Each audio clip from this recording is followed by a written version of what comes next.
Never underestimate this thin wire. It is made from nanomaterials. Not only that, its thickness is only 1/100th the width of a human hair. Once the wires are arranged across the river surface, they can even slice a ship in half. Their target is to obtain the hard drive on the giant vessel because it contains information about aliens. However, the quantity of wires is extremely limited, and they can only be spaced 50 centimeters apart. This means the operation must be carried out during the day, because at night, when people lie down to sleep, they would avoid the wires. Only when people are working during the day would their height exceed 50 centimeters. The engineers immediately installed posts on both sides of the river and mounted the thin wires on them. To avoid injuring other vessels, the wires were submerged underwater before the giant ship arrived. Then they waited quietly for their target to appear. After the last small boat passed through, Raise the zither.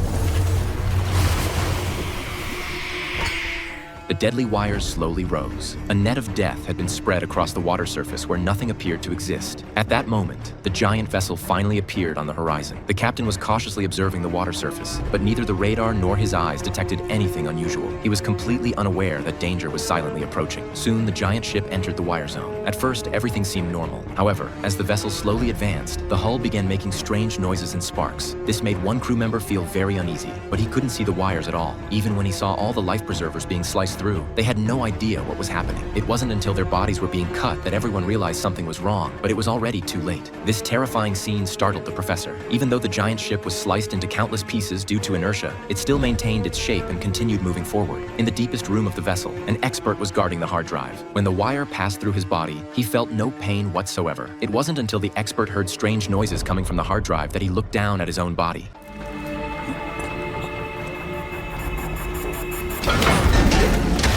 Finally, the entire ship passed through the wires. Having lost its inertia, the giant vessel began rapidly disintegrating. The ship collapsed like sliced bread with a thunderous crash. Ultimately, the vessel was completely reduced to ruins, and not a single person on board survived. Although the hard drive was cut by the wires, because the incision was extremely fine and smooth, the information inside could still be extracted after repair.